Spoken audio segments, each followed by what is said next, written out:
Bem-vindos à Revista da Semana, edição do dia 24 de outubro. O meu nome é Luís Matias e comigo estão Silvério Cunha e José Faustino. Boa tarde, bem-vindos. Vamos analisar as principais notícias dos últimos dias e falamos para já de eleições presidenciais que começam ou entram numa rampa de lançamento para o que irá acontecer em janeiro. E há mais um candidato que deverá surgir, é do Partido Livre. A pergunta que tenho para uma análise é: quem é que afinal beneficia com tantos candidatos, particularmente candidatos à esquerda, Silvério Cunha? Bem, vamos cá ver. Eu acho, antes de mais, boa tarde. Eu penso que esta proliferação de candidatos mostra uma profunda crise do sistema político, por uma razão. Porque são candidatos ligados ou líderes de partidos, ou antigos líderes de partidos, ou profundamente ligados à liderança dos partidos. E repare-se que isto é da esquerda à direita. Portanto, olhamos para os partidos à direita e encontramos Coutinho de Figueiredo, o Ventura, e encontramos Marcos Mendes. À esquerda é a mesma coisa, o candidato do PCP, António Filipe, que, diga-se passagem, para mim é como pessoa, é aquela que ainda aparece com alguma, digamos, com algum equilíbrio em algumas coisas, devo dizer, mas depois temos o Seguro, que é o que é, e portanto agora temos este João Pinto, penso eu, o Jorge Pinto, já não sei bem como é que ele se chama, do Livre, e portanto o que está... E a Catarina Martins do Bloco de Esquerda? Bloco de Esquerda, e portanto o que é que está a acontecer? Não, é cada liderança de partido traz o seu principal. Aí o Almirante Gouveia Melo fez uma observação que é sagaz, disse assim: isto parece eleições legislativas. Há dias na entrevista ele disse isto, e com razão. Na verdade, neste momento, é preciso, isto é objetivo, independentemente até de adorarmos o Almirante ou odiarmos o Almirante, não está isso em causa aqui. A verdade é esta, é que nós temos apenas um candidato que não tem ligação a partido nenhum que se conheça e que apresenta uma candidatura que tem ideias sobre aquilo que ele situa, o espaço que ele pretende, aquilo que ele diz, que há apreciações que ele tem feito, agora começa a desenhar um bocado o seu pensamento político, claro, e a verdade é esta, mas há um facto que ninguém pode negar, é que ele não tem ligação nenhuma a partido nenhum especial, tem um mandatário que é o Dr. Rui Rio, sim, mas quer dizer, tem pessoas até de vários partidos, ou ligados a vários partidos que estão lá nas comissões, na comissão de apoio, penso eu, não sei como é que se chama, mas a verdade é esta. Ele apontou, a meu ver, por acaso, aquilo que eu chamaria uma flecha no coração, digamos assim, do sistema ao dizer isto. Porquê? Porque é sintoma de crise do sistema político. O sistema político devia ter, nestas eleições, talvez 3 candidatos no máximo. E, antigamente é há 30, 40 anos, nós tínhamos, de facto, líderes de partidos que tinham até o cuidado primeiro de fazer uma coisa que era desvincular-se do partido e tal. Mário Soares, por exemplo, tivemos Soares Carneiro e Ramalhianos, que eram militares, mas depois tivemos Folha do Amaral, Mário Soares, depois tivemos líderes de partido, lideranças, digamos, militantes conhecidos de partidos, tivemos pessoas independentes e que, na verdade, eles tinham o cuidado de se demarcar dos partidos. Agora não, é que eles agora continuam, digamos assim, ou são líderes mesmo que continuam, ou estão muito apegados, digamos assim, à forma como estão ligados às máquinas partidárias, ou recebem apoio direto logo de máquinas partidárias, como se eles fossem os representantes diretos dos partidos, porque depois têm uma vida política, toda ela agarrada ao partido que os apoia. Ora bem, isto é um sistema de crise, é um sintoma de crise do sistema político. O nosso sistema político bastava ter 3 partidos, 3 candidatos que fossem representativos de setores da opinião pública portuguesa, do eleitorado, e depois, é claro, nós sabemos que há sempre um partido ou outro que aparece com o seu candidato para fazer, digamos, o número, mas acontece, e há sempre especiais, não é? Aparecem sempre alguns até brincalhões, inclusivamente, não é? E isso acontece em todos os países, não é isso sem causa. Eu falo dos candidatos presidenciáveis, digamos assim. Portanto, para mim, isto é sintoma de crise do sistema político. E o mais, se me permitem, os brasileiros têm uma expressão para isto, que é o gozado. O mais gozado disto, isto é, aquilo que é mais ridículo, é que são os líderes que fazem isto. E aparecem assim. Eu acho que penso assim, mas os líderes políticos não pensam na figura que estão a fazer? Ou será que já desprezam tanto os eleitores que lhes passaram um atestado de imbecilidade e não veem que eles percebem isso? Eu acho que há aqui um faz de conta qualquer que eu acho que grande parte das pessoas já percebeu. o fingir que não está a acontecer nada ou não saber é grave em qualquer caso. Portanto, em suma e concluindo, eu acho com toda a franqueza que a explicação é esta. Há uma grande taticismo, todos estão à espera de uma segunda volta, a lógica é esta, todos à espera de uma segunda volta, para aí fazer combinações e recombinações. Pois é isso que mata os sistemas políticos, deve dizer-se. Porque as recombinações de segundas voltas é já sintoma também de uma fragmentação muito grande. Portanto, é assumir que a fragmentação tomou conta da sociedade e é assumir falta de visão logo na primeira volta. Isto é, falta de aparecer uma pessoa que diga assim, eu tenho uma visão para Portugal e sobre o sistema político português que é esta. E é assim que deveríamos caminhar rumo a isto, dentro das minhas competências.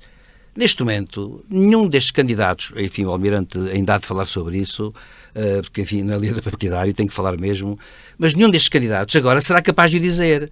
Ventura, Marques Mendes, Seguro, por exemplo, são capazes de dizer que, se forem presidentes, a sua visão política do país é distanciada do partido de origem ou do partido que continuam a presidir ou que estão ligados profundamente de tal maneira que estão colados a esse partido, são enxertados, são produtos desses partidos. Algum é capaz de dizer isso? Algum pode dizer, Cavaco Silva ainda podia dizer, Mário Soares pode dizer, Freire Amaral podia dizer, Sampaio pode dizer, quer dizer assim, bem, eu agora afasto-me e vou ser imparcial.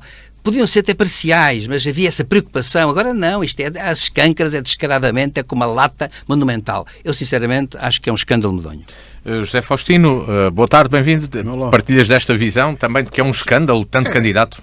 Não, eu vou mais longe. Aquilo que aqui tenho dito a propósito. Jorge Sampaio foi candidato à revelia do Partido Socialista, como agora o António José Seguro. É verdade. Atenção, é verdade. Eu lembro-me disso perfeitamente. Mas o ponto aqui é que, de facto, os partidos assenhoraram-se do regime de tal maneira que não admitem que ninguém seja candidato a coisa nenhuma sem autorização deles.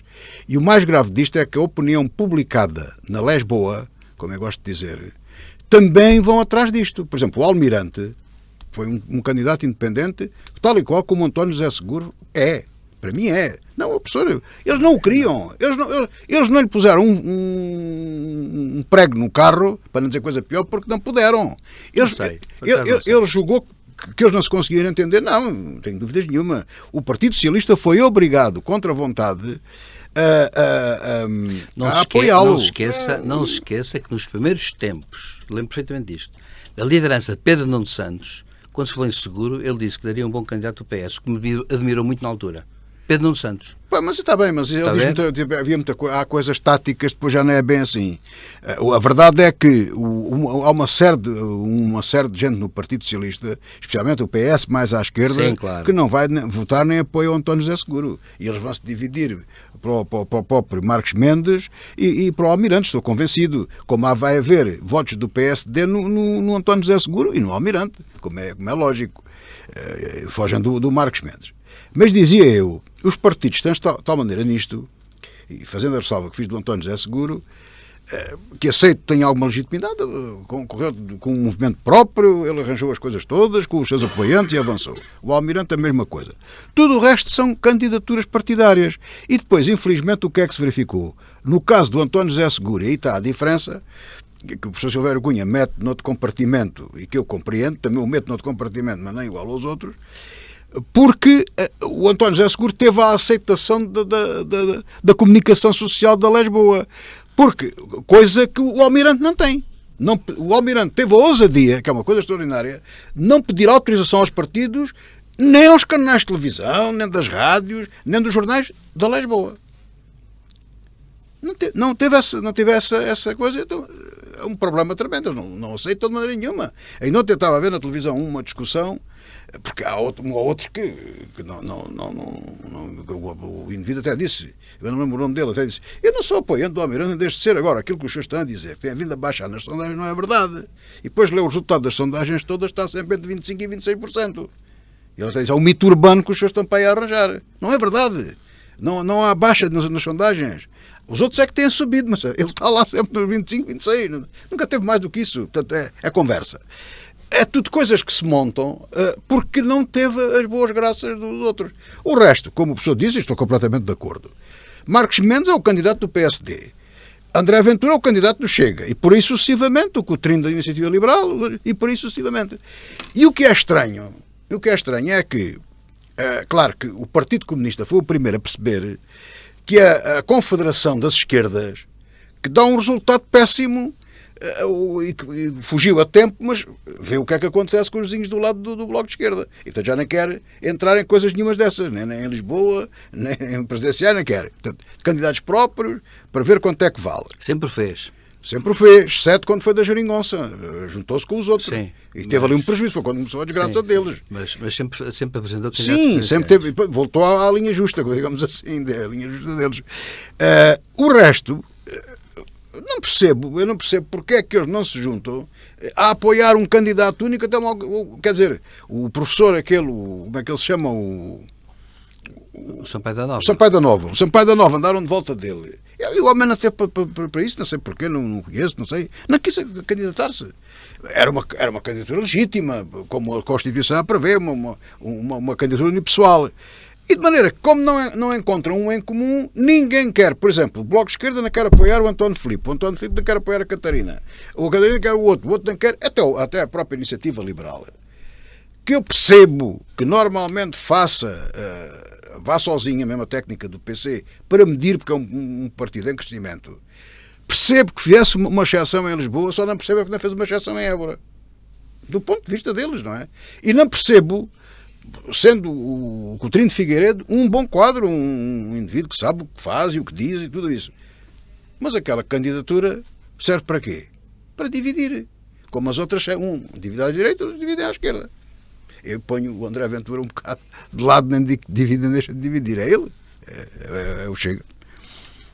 Das presidenciais que irão chegar em janeiro, partimos para outro tema desta semana. O relatório preliminar do acidente no elevador da Glória já foi dado a conhecer. Um dos pontos de destaque relaciona-se com as características do cabo utilizado para o elevador, que não tinha as características técnicas necessárias para a função em causa. Silvério Cunha, foi uma má compra, foi uma má definição, foi uma má entrega por parte do fornecedor? Abrem-se muitas questões agora. Não faço ideia porque não li também o relatório, mas vi na televisão, ouvi se essas foram as suas bases, esqueça. Ouvi algumas entrevistas que era uma coisa. Houve um especialista que disse uma coisa. Um especialista está bem. Não, houve uma coisa especialista que disse uma coisa que eu achei interessante, que foi dizer assim: por exemplo, o sistema de travagem que está adequado, que era adequado e que foi acionado e não funcionou, dizia ele, no entanto, podia não ser adequado, por exemplo, devido a uma coisa tão simples como isto. É que com o tempo, como era o mesmo o sistema, com o tempo, a própria máquina em si, isto é, o carro elétrico mesmo, foi aumentando a massa e num dado momento o sistema de travagem, que era, por exemplo, bom há 80 anos, deixou de ser bom. Não era até de uma questão de número de passageiros, ele disse, era a questão mesmo da massa em si, que também se levantou essa questão. Não, mas o especialista não estava a dizer que aconteceu isso, estava a dizer que, por exemplo, havia que ponderar coisas destas. Portanto, o que é que eu acho?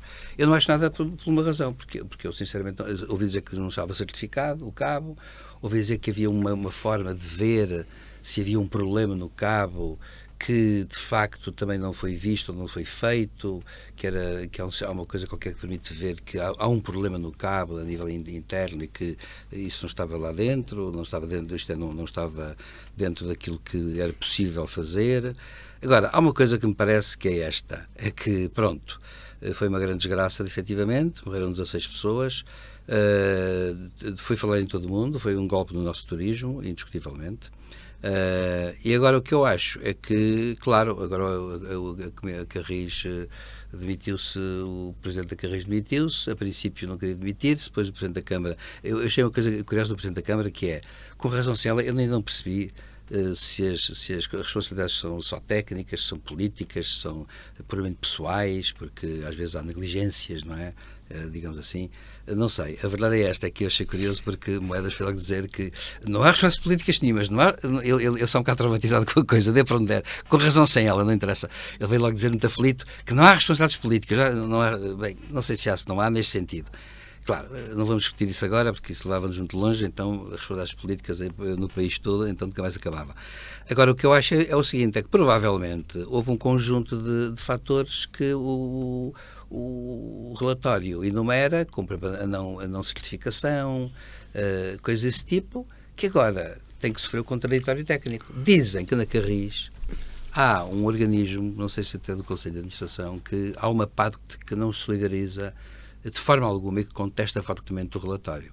Portanto, era de esperar agora uma coisa, é de esperar agora também o seguinte: eu penso que os responsáveis da Carris, se têm alguma coisa a dizer sobre o assunto, devem apresentar um contra-relatório para dizer, não, isto não é assim. Não devem, vai ser pedido. Vai ser pedido, pronto, um contra-relatório. A todas as entidades que têm a ver com agora, aquilo. todos devem apresentar para se perceber finalmente o que é e o que é que não há. Agora, há uma coisa que é certa, trata-se de um mecanismo muito antigo, do século XIX na base, e portanto é curioso que funcionou com pequenas alterações, já acho eu, nomeadamente a parte elétrica que foi introduzida já no século XX, funcionou, digamos assim, muitíssimo bem durante muito tempo.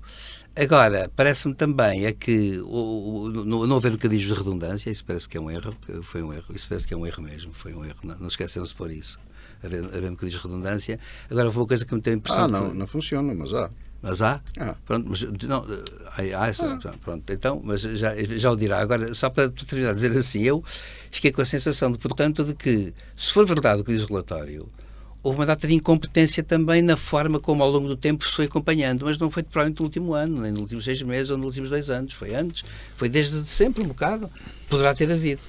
Agora, eu sinceramente não sei até que ponto é que tudo isto é acompanhado por comissões técnicas, competentes, capazes de fazer as coisas todas bem, se deram importância ao assunto. Às vezes também há aquela tentativa, aquela tendência para facilitar isto. Está tudo normal. A probabilidade é que não aconteça nada. Pode ter sido um conjunto de diferentes Chegou o relatório que, antes de ter saído, já era muito criticado por demorar tanto tempo a sair, mas trouxe um conjunto de informações.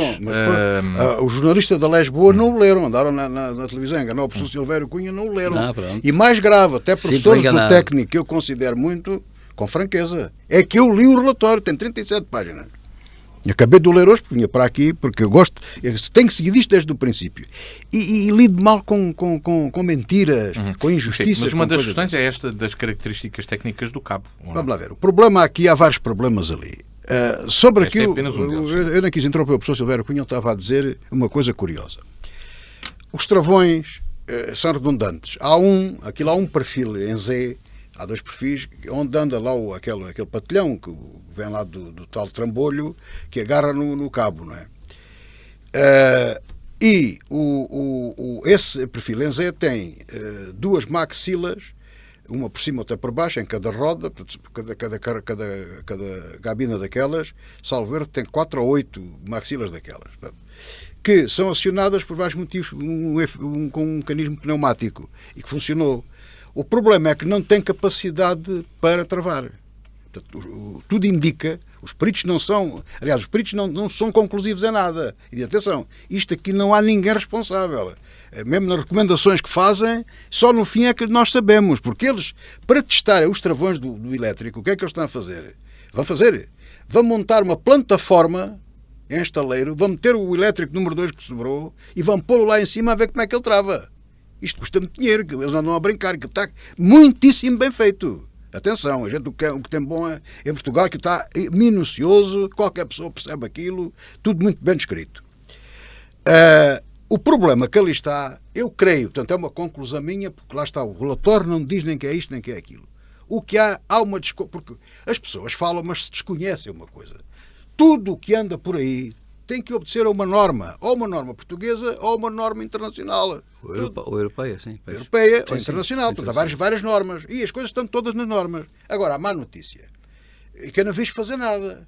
Bom, os elétricos todos, porque provavelmente o elevador da Graça e o outro do... Como é que chama aquele que é igual, o Martins? O do Lavra. O do Lavra são provavelmente únicos no mundo. Não há nenhum iguais àqueles.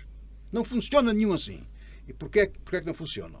Porque normalmente, por exemplo, em Braga e noutros funiculares, a tração é feita pelo cabo, o tal cabo que se partiu é puxada por uma roda que está lá em cima, no caso da Graça, que apenas serve de guia. Né? Tem várias rodas, onde o cabo anda lá no tal buraco no chão e roda. Mas o que faz andar os elétricos, que são elétricos, no fundo, aquilo nem bem, não se sabe se é funicular, se é elétrico. E então o que é que acontece?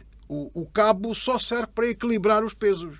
Porque como os pesos estão equilibrados, Antes era com água. O de Braga ainda se equilibra com água. E como eles estão equilibrados, o que os faz mover é a tração de motores elétricos que têm nas rodas das próprias carruagens. Normalmente os funiculares não são construídos assim. Portanto, este é um dos casos únicos. Que foi uma das tais transformações que houve no princípio do século XX. Foi assim logo desde o princípio. Do século XIX ainda? Sim, foi desde o princípio. Que era assim. Pelo menos não ouvi nada em contrário. Mas eu não estou lá como os outros, não tenho certeza absoluta, nem os peritos têm certezas absolutas. Agora, o que é que aconteceu? Suponho eu, isto é uma conclusão minha, que eles não são conclusivos nisto, não há dúvida nenhuma, segundo os dados, eles ainda vão investigar mais. Os cabos, é um cabo de 32 milímetros que tem em vários cabos entrelaçados em aço e no meio, na alma, o cabo original também era em aço.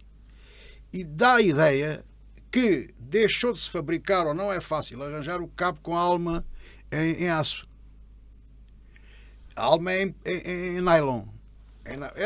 Ele tem, em princípio, as mesmas resistências físicas, mas tem outro tipo de comportamento. Os peritos, por exemplo, ele tem um distorcedor. Por exemplo, este mesmo cabo que partiu, esticou 4,5 metros, teve que ser cortado depois de instalado, porque começa a esticar. Este cabo não trabalha com um distorcedor, porque como faz torção, se pensarem, enrola, não é? Se fizer força, instintivamente nós percebemos que ele começa a desenrolar, certo? O DAS acontece, mas não desenrola tanto. E ele tem uma ponta que é um desenrolador, com os rolamentos que deixa enrolar e desenrolar. Este cabo que estava lá aplicado com a alma em nylon não permite trabalhar com distorcedores, porque se der um problema, altera-lhe as características todas. Mas esse cabo está lá porque eles não devem ter encontrado outro. E depois há ali uma sequência de falhas em que as requisições referem as normas a que se refere o cabo, eles fornecem, não garantem as normas, há ali uma confusão que a Comissão de Peritos vai ver o que é que ali se passa. Agora, há uma coisa interessante e que ninguém fala nela. É que, ou porque são monumentos históricos, todos os elétricos de Lisboa, ou porque são monumentos históricos, ou porque aquilo não entram nas normas europeias, não entra na lei portuguesa, não entra nada. Ou seja, os elétricos em Lisboa não têm regulamentação nenhuma, andam na roda livre. Ninguém fiscaliza aquilo, não há nenhuma norma para aquilo. Zero. Ninguém diz isto. E os peritos dizem isso. Portanto, eu se estivesse no lugar do Moedas, eu parava os elétricos imediatamente, desculpem lá. Não há norma. Sr. Ministro, faça lá uma lei, não sei quem, enquanto isto não estiver tudo normalizado. Está aqui. O perito diz que isto não está regulamentado. E eu fui ver, é verdade. Portanto, se vem a catar a responsabilidade, para já. Como ele mandou parar os ascensores todos, manda para os elétricos. Não estão regulamentados em lado nenhum. Esqueçam isso. E, por fim, há muita coisa para dizer. Eu li aquilo tudo. Estou dentro li este e li o outro primeiro, de 7 páginas. Há uma coisa interessante. Aquele conhecimento da treta dos tipos da Carris, que sabem tanto como os outros. Os cabos, aquilo é tão velho que não há normas, têm que ser feitas normas, e as próprias normas que existem, além das normas portuguesas e tudo isso, são normas internas da própria Carris. Porque aquilo não é também o cabaré da coxa. Aquilo é uma empresa com estruturas, que tem departamentos de engenharia, pessoas. E o cabo é fixado por uma espécie de serra-cabos, é o pinhão. É uma peça que é fundida contra o cabo. Isso é um segredo da abelha. Havia um livro, não se sabe se manuscrito, de 1961 escrito, provavelmente por um encarregado ou por um engenheiro da Carris, que dizia como é que aquilo era feito. E ninguém sabe ao certo como é que aquilo é feito. E os peritos vão testar aquela situação. O que é certo é que eles montam aquilo. E, portanto, o conhecimento empírico é este. Se calhar o que o sindicato defende é o livro das receitas da vovó, que a gente lá tem em casa. Como é que aquilo se faz? Não pode ser assim. Estamos no século XXI. É isso que eles querem. Portanto, é completamente irrelevante, na minha opinião, se é um serviço de manutenção ou não é um serviço de manutenção.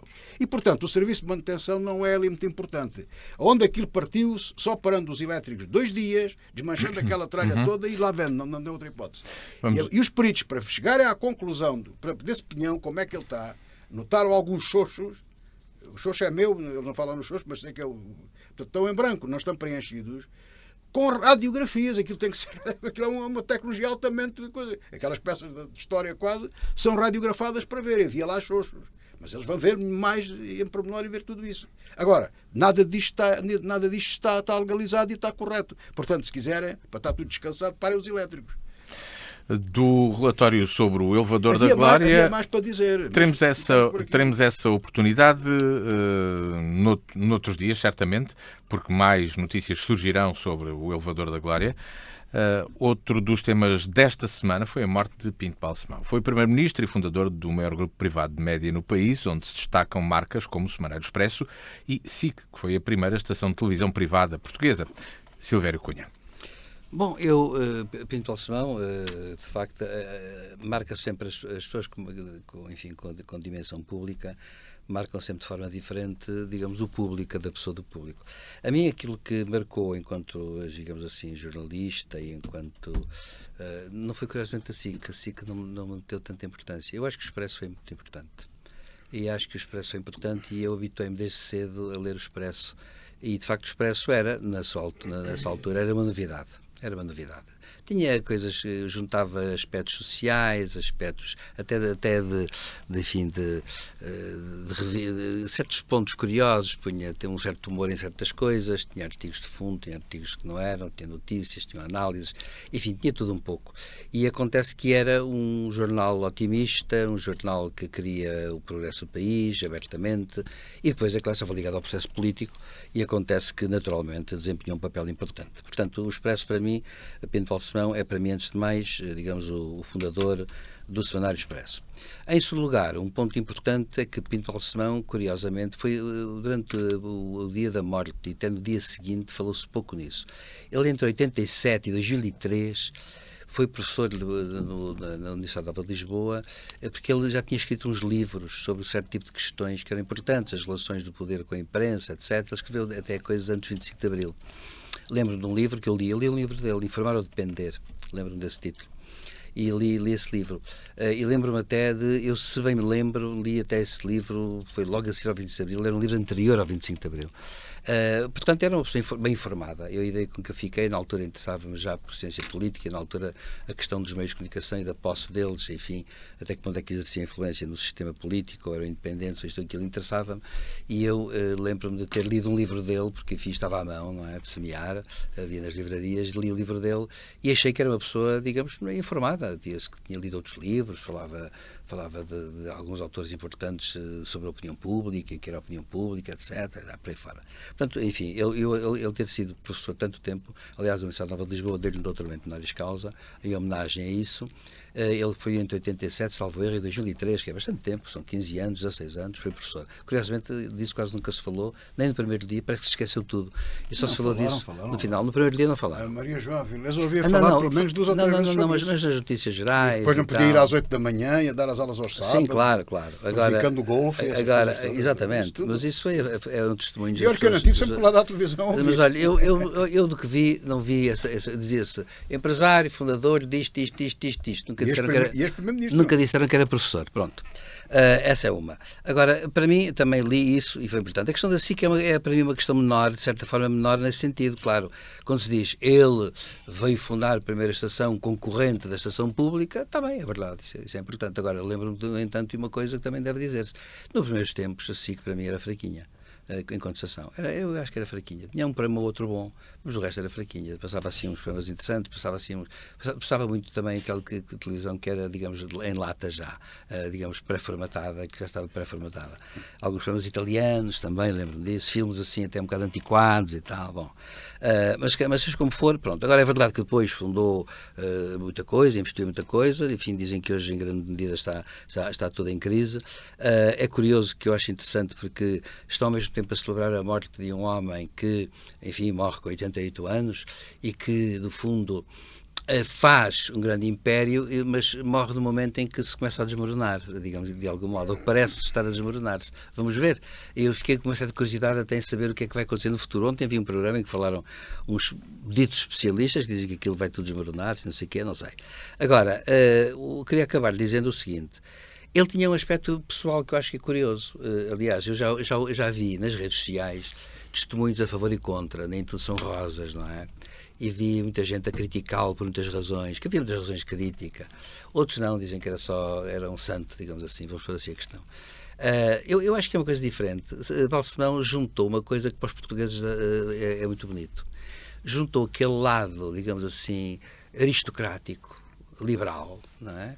De pessoa bondosa, de pessoa que na vida podia não ter feito nada e fez, quis fazer coisas, quis andar e tal, que tinha um Porsche que no fundo depois manteve ao longo do tempo e que até diziam os amigos que já estava velho e ele dizia que não se importava. Há um aspecto, digamos, liberal, aristocrata nele, juntamente com uma descontração muito grande. Eu diria até que a descontração dele maior tem uma coisa que não foi falada na televisão. Essa não foi. Quando se falou muitas gravações do Presidente da República, Ramalhianes, frente ao Primeiro-Ministro Balsemão. Há uma coisa que eu me lembro de ter visto na imprensa nessa altura. É que Pinto Balsemão, estão a ver o General Ramalhianes. Imagina o General Ramalhianes, Presidente da República.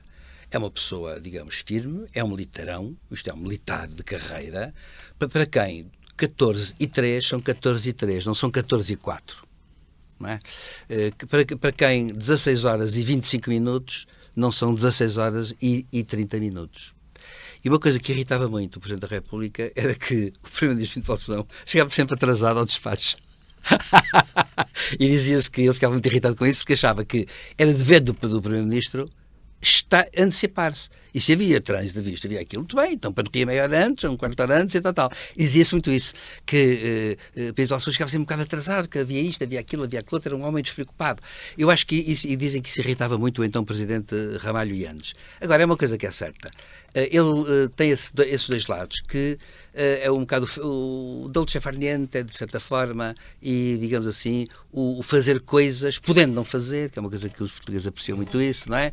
E aquela ideia da pessoa que, por isso, digamos, eu até achei curioso o filho falar nisso, porque é também criar uma ideia de, digamos assim, de diferença. Dizer assim, ele podia ter vivido os rendimentos, mas não o fez. Na verdade, ele viveu dos rendimentos, tem que se dizer. Mas não o fez nesse sentido. Ele trabalhou.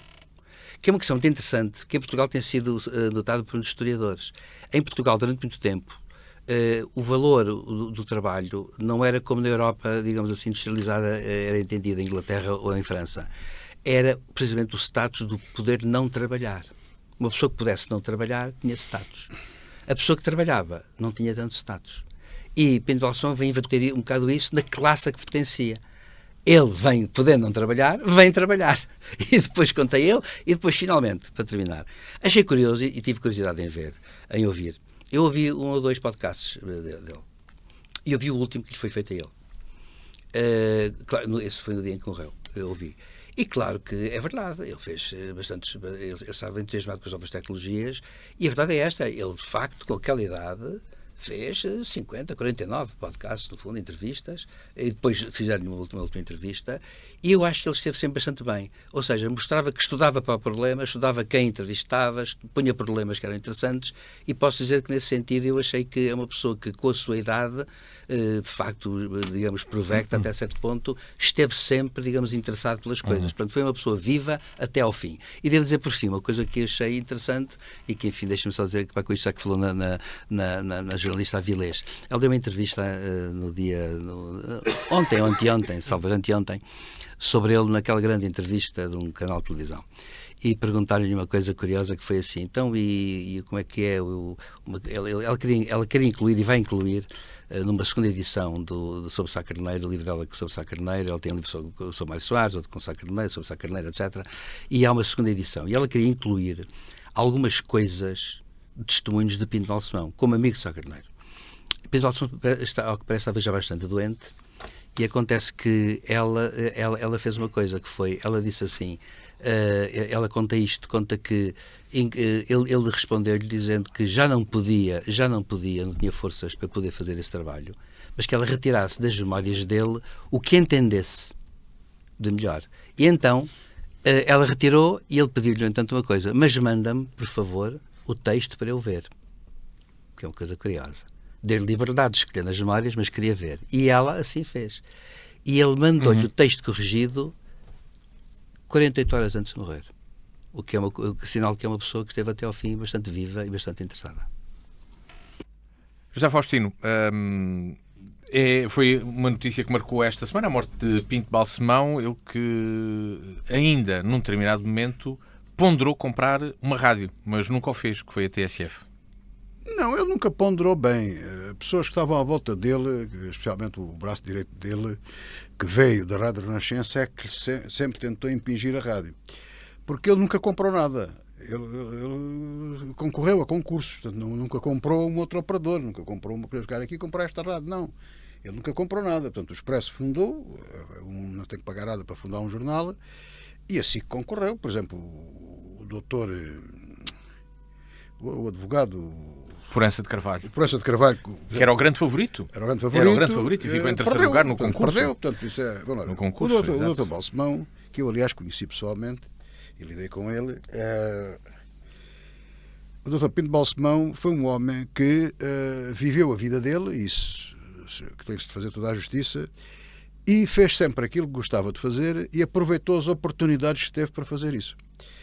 Portanto, ele era da ala liberal, eu aproveito para dizer, porque fala-se em toda a gente, nunca percebi, eu, nesse tempo, o professor deve-se lembrar disso, eram sempre falados da ala liberal, os mais falados eram o Sá Carneiro e o Miller Guerra. Ninguém fala no Miller Guerra, não sei o que é que aconteceu ao Miller Guerra. É verdade. Não percebo. O Magalhães Mota, que eu também conheci, que era uma excelente pessoa, também era falado, mais do que, por exemplo, o Pinto Balsemão, com toda a franqueza, quer dizer, falava uma vez por outra, lá andavam, sim senhor, mas os rebeldes ali eram o Sá Carneiro e Miller Guerra. Bom, e antes de morrer, o José Pinto Leite. Exatamente, o José Pinto Leite também. Ora bem, o que é que aconteceu? O doutor Balsemão teve a possibilidade, o tio era dono do Diário Popular. E o tio deixou-o para lá ir. Fez bem. O pai também era sócio. E depois o tio vendeu contra a vontade dele, não lhe deu o jornal, mas deu dinheiro e ajudou para comprar o Expresso, para montar o Expresso. É bom dizer-se que ele era da ala liberal, era do regime, ainda embora contra, portanto, vivíamos na chamada Primavera Marcelista, porque se fosse qualquer outro indivíduo não constituía jornal nenhum. Não é? Portanto, é preciso enquadrar as coisas. Mas ele pôde fazê-lo e aproveitou. Tem esse mérito. E deu liberdade às pessoas para fazer as coisas e tudo isso dentro daquilo que era possível. A censura estava à cata disso, sempre tudo podia acontecer.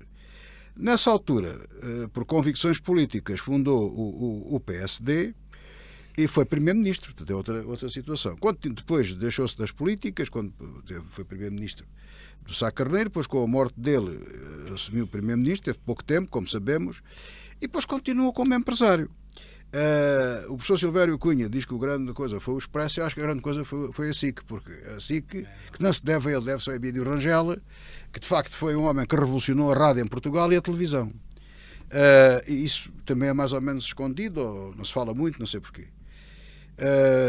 E de maneira que, mas a diferença foi que se começou a fazer um conceito novo da televisão, já não é aquilo que se faz, foi evoluindo, para bem ou para mal, mas evoluiu. E aqueles conteúdos que o professor diz, aquilo depende ali em Veneza e nos outros sítios, quando se vão comprar conteúdos. Quem tem dinheiro até compra conteúdos que nunca os passa, perde-lhes o direito e depois não os passa. Quem não tem dinheiro compra coisas como o Rangel fazia, aquele italiano maluco com quente e frio e não sei o quê, e outras coisas mais. No entanto, nunca aceitou o Big Brother. Foi-lhe oferecido primeiro a ele e ele não aceitou. E é bem arrependido.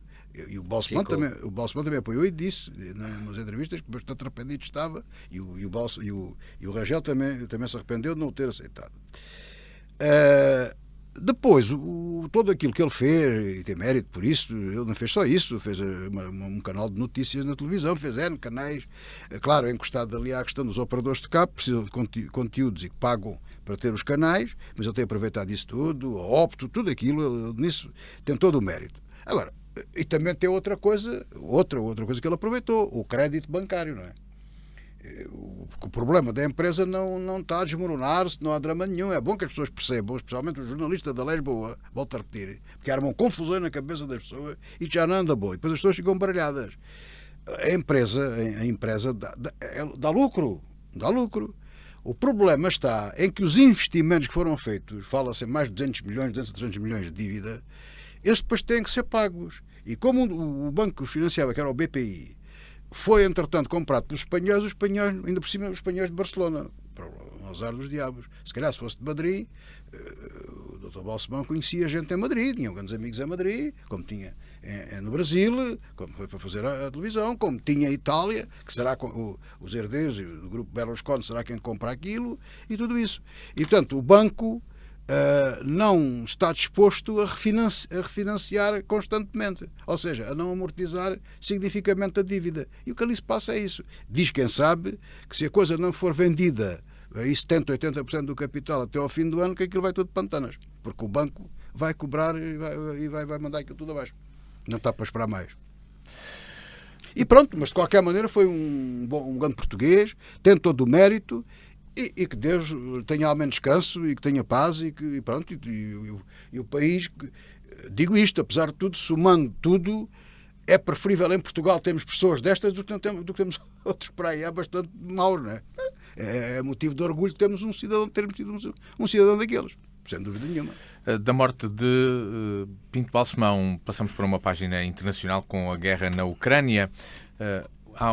Foi feita uma reunião entre Trump e Zelensky, onde existia a hipótese do fornecimento de mísseis Tomahawk para a Ucrânia, mas isso saiu de cima da mesa.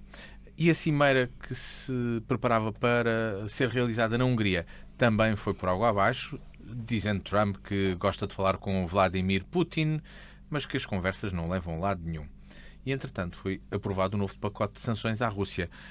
O que é que aqui se passa agora, Silvério Cunha?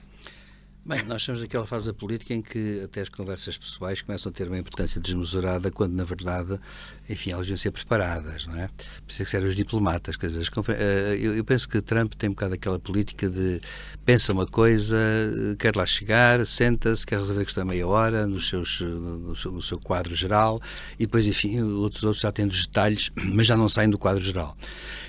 Eu penso que as questões diplomáticas é muito provável até que seja um bocado tudo ao contrário, ou seja, primeiro os diplomatas preparam, digamos assim, o quadro, o campo, as hipóteses, etc. E depois é que, digamos assim, nas grandes questões é que tem que se entender os líderes e depois, enfim, virá uma terceira fase ainda, que são os detalhes. Cozer, digamos assim, a manta nos seus pequenos detalhes.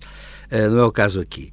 Claro que é evidente que já lá vão 9 meses sob a tomada de posse de Trump, claro que ele não está a conseguir lidar com a questão ucraniana como prometeu, por uma razão muito simples, que eu até penso que nem é uma questão que se tenha, que se deva, digamos, culpar o Trump por causa disso. A questão é esta. É que Putin tem uma ideia de facto, já que aqui falamos nisso, ele tem uma ideia de política internacional que é a regressão. É uma regressão. Portanto, estamos numa política de poder, equilíbrio de potências primeira e potências segunda, as primeiras é que mandam, portanto as outras obedecem. Ele tem uma ideia imperial sobre, digamos, a Rússia no seu conjunto, é um trauma, 91 é um trauma enorme para Putin, além de que, sejamos claros, há uma coisa que deve ser dita com clareza, não é? A Ucrânia sempre foi, digamos, para os russos, um bocado o centro da alma russa.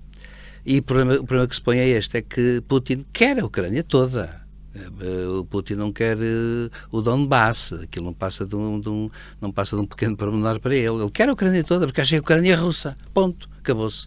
E ele até escreveu, deve dizer-se, 6 meses antes, e foi publicado 6 meses antes da invasão, em 22, portanto, saiu em agosto de 21, salvo erro, e eu pude ler até uma das versões em várias línguas. O Ucrânia pôs cá fora um ensaio dele, de cerca de 80 a 100 páginas, onde ele esteve metido uns meses, quiçá usando a inteligência artificial, quiçá rodeado de especialistas, ou sozinho, que ele também tem muitas capacidades. Ele escreveu um ensaio para explicar uma coisa muito simples, é que a Ucrânia é russa. É que nesse ensaio ele não diz sequer que era o Donbass, nem nada, ele diz a Ucrânia é russa, ponto. E explica historicamente e dá-se um grande trabalho sobre isso. Portanto, nós estamos perante uma situação que estruturalmente não foi percebida desde o princípio, pelo Ocidente nomeadamente. E Trump, é claro, não faz ideia nenhuma disso, nem sequer leu o texto de Putin, nem está para isso. E portanto o que é que acontece? Acontece o seguinte, muito simples, é que Trump, por outro lado, tem uma admiração enorme por Putin, aparentemente. Isto é frequente em dirigentes muito autoritários. Atenção, é muito frequente, por exemplo, o dirigente da potência mais importante admirar muitas vezes o dirigente da potência menos importante. Na história já aconteceu isso muitas vezes. E acontece que ele tem tem uma identificação muito grande com Putin, não sei porquê, ninguém sabe, é um mistério que até hoje, enfim, correm boatos, correm especulações, as melhores e as piores, porque não tem interesse agora. A verdade, porém, é esta. Ao que parece, houve uma grande irritação de novo de Trump com Zelensky, isso que se diz, houve uma reunião tensa entre os dois, porque ele não aceitou nada. Mas, ao mesmo tempo, a verdade é esta, é que eu acho que pela primeira vez Trump percebeu uma coisa. Percebeu que com Putin, aquela cimeira no Alasca só beneficiou Putin e que, efetivamente, com Putin a coisa não vai lá dando uns murros na mesa só ou dizendo que isto vai acontecer. Com Putin isto não funciona assim. E daí estas sanções americanas que passam muito pela Índia se poderem ser eficazes, efetivamente, por uma razão, porque a Índia, se ele cumprir, ele pôs para 21 de novembro começa as sanções. Portanto, se a Índia for afetada, efetivamente, pelas sanções americanas, desta vez, sim, Putin pode sofrer um grande golpe económico. E acontece que, e a Índia também, portanto, a Índia também tem interesse a defender e, portanto, a Índia vai ter que se reajustar. Ora bem, para Trump, até certo ponto, há uma coisa interessante, é que a Índia não é a China. Portanto, a Índia é um país que pode ser, que é intercambiável, embora tenha relações dos BRICS com a Rússia e esteja a comprar, digamos, o petróleo russo, digamos, não direi ao preço da chuva, mas quer dizer, porque a chuva está cara agora, mas está a comprar a preços baixíssimos. E, portanto, convém muito à Índia também que tem os seus interesses. Portanto, neste balanceamento de interesses que se vai jogar muita coisa. Agora, a verdade é esta. Trump, no entanto, claramente, há uma coisa que se pode dizer. Trump continua a ceder, basicamente, a Putin.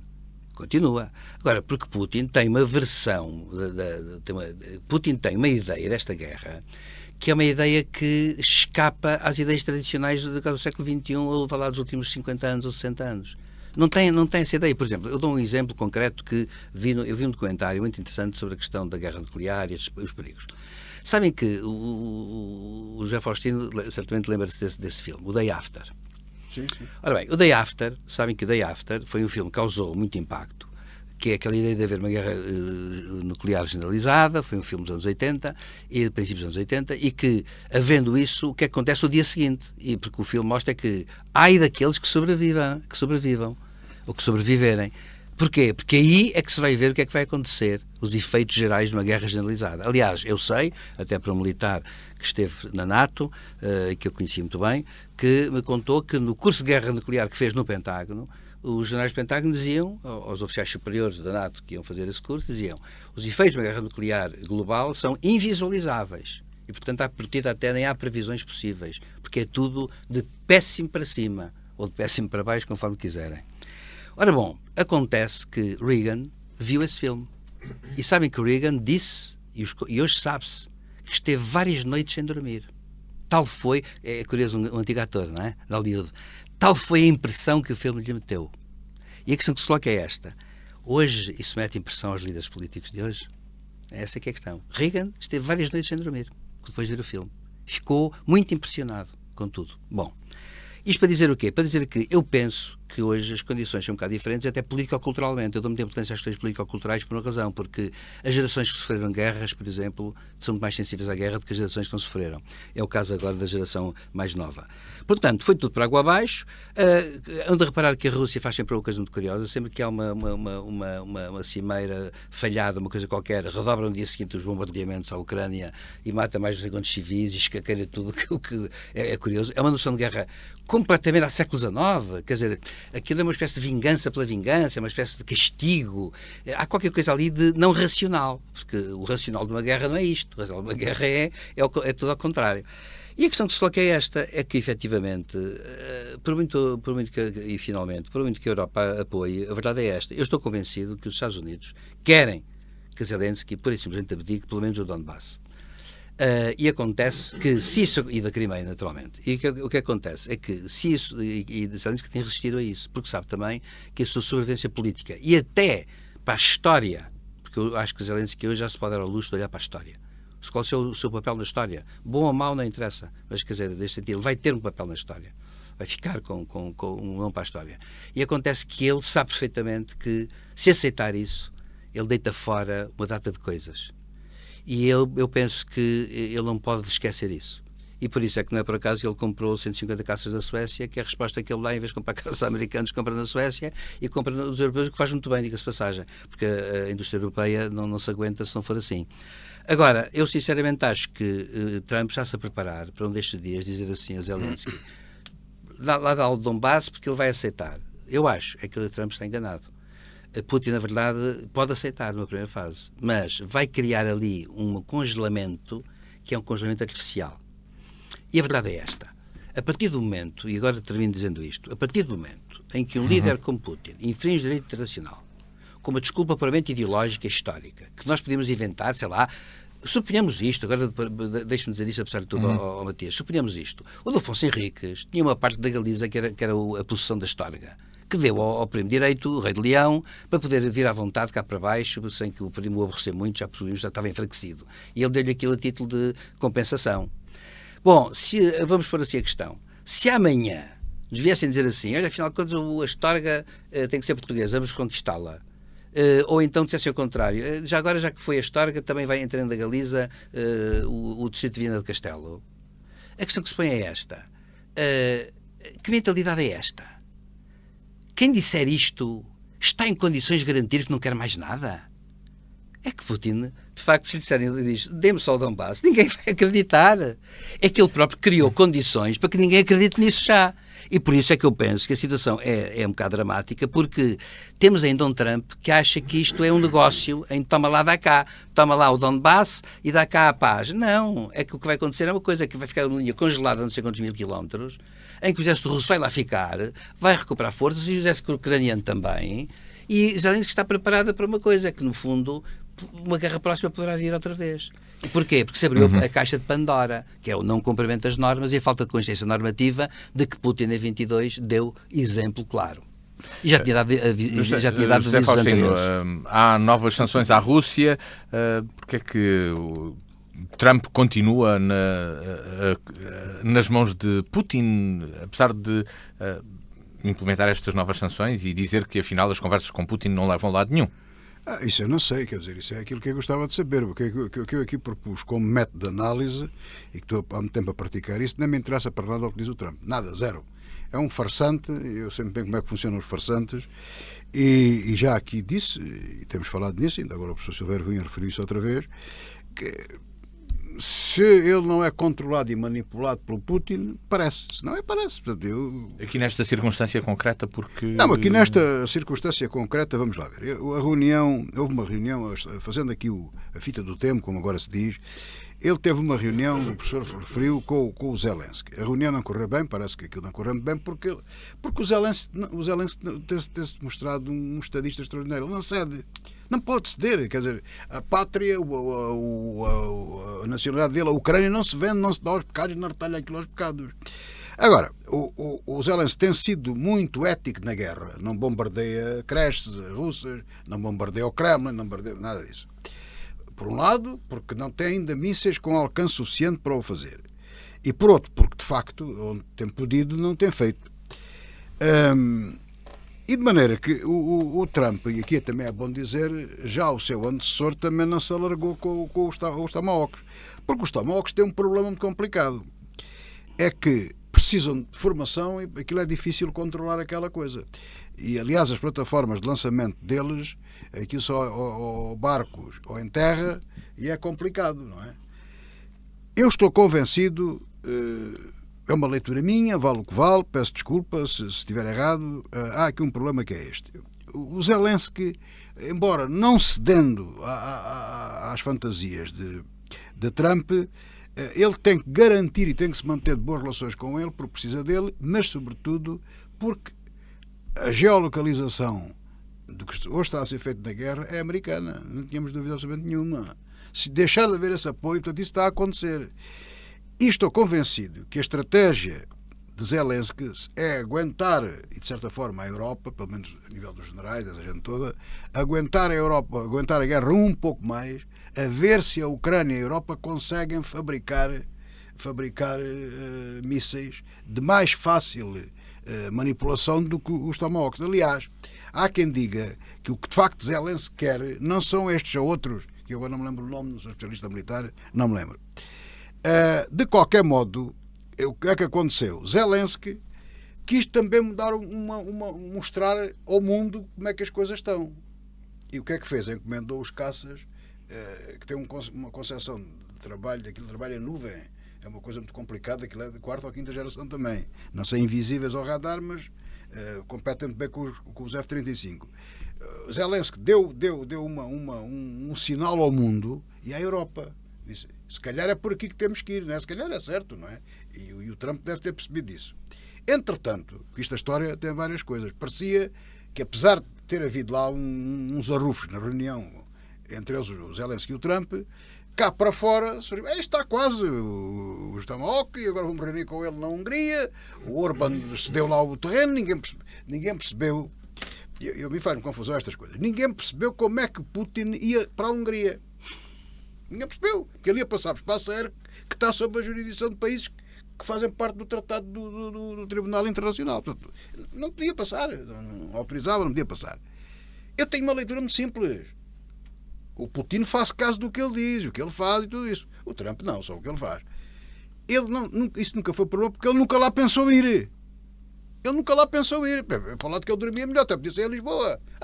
Uma terra que agora, outro dia falei nisso. Senhor, vou. Os pastéis de bacalhau. Exatamente, pastéis de bacalhau e pastéis de Belém e tal. Não pensou vir. Ora bem, assim que aquilo parecia estar encaminhada para os mísseis, porque isto também é preocupante para a Rússia, que Trump deu esse sentido, e que havia propostas e queria haver na Hungria, depois ia-se chegar a algumas conclusões. O Putin usou a técnica que sempre usou. Finge que faz, mas não faz.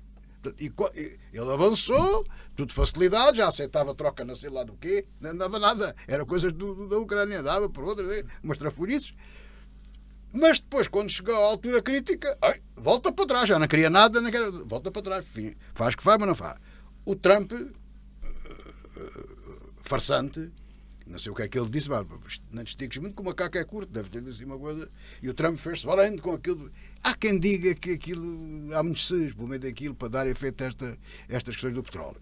E até porque a Índia não é tão assim, é mesmo o preço da uva mijona, como se diz, peço desculpa por termo, ou da chuva, né, como a pessoa diz, talvez mais da uva, sei lá, aquilo é mesmo. E está aqui muitas coisas complicadas, e o Trump é um homem que de facto não se pode fazer caso dele. Veja-se agora aquilo, não está aqui na hora de trabalho, mas veja-se bem, o chinês só lhe disse, olha, terras raras não há. Acabou, agora não há. Não sei, ninguém sabe como é que vai quando acabar uma coisa desta. Está tudo estragado.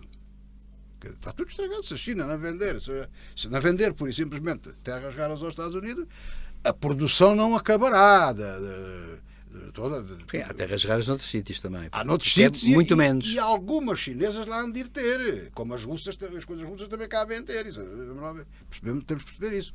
Mas isto é muito confuso e com este homem cada vez mais confuso é. E pronto, esgotei tudo, não tenho mais nada a dizer. E esgotámos o nosso tempo também, porque havia mais para falar sobre Israel, os Estados Unidos e a Cisjordânia. E a mudança da hora? A mudança da hora que está neste fim de semana, domingo atrasa-se o relógio uma hora. Eu não gosto da hora de inverno. Mas... O debate que está em cima da mesa é não mudar a hora, mas os médicos dizem que querem deve ser inverno. hora de inverno, que é mais próxima da hora natural, mais da do verão. mas a população gosta mais da hora de verão. Aliás, Portugal viveu durante 10 anos no horário de verão, de 66 a 76. Ora muda ou não muda? Deve mudar ou não, Silvério Cunha? 30 segundos para ser ouvir franco, o Silvério Cunha e o José eu Faustino para sobre ser este franco, acho que deve ser a hora natural. Porque dizem que fisiologicamente é aquela que responde melhor ao corpo humano. Neste momento, a hora natural, para quem nos ouve 7 da tarde, seriam 5 da tarde. A hora natural. Exatamente. Menos 2 horas do que aquilo que temos agora. 2 horas, pois é isso, Compreendo que no verão deve ser um problema de verão, não é? Pois é, vamos lá ver, eu concordo com aquilo que o professor Silvério tinha uma opinião muito coisa sobre isto. Eu estou de acordo com o professor Silvério Cunha, quer dizer, tendencialmente as coisas devem ser como são naturais, não é? Porque eu acho que antes era assim. No antigamente era a hora que era e acabou-se. Claro. Não havia cá confusões. Agora, se houver um acerto, há uma coisa que me agrada mais, é ser sempre a mesma hora. Agora, tem que se escolher aquilo que a maioria das pessoas gosta, não é? O que lhe dá mais jeito para o funcionamento das... A mim dá-me mais jeito a hora de verão, confesso que gosto bem. Mas não é uma das questões essenciais, também já estou reformado. Nós chegamos assim ao final desta revista da semana, aqui na DNFM, com o encontro marcado para de hoje, 8 dias, sempre disponível na DNFM, dnfm.com e também no canal do YouTube.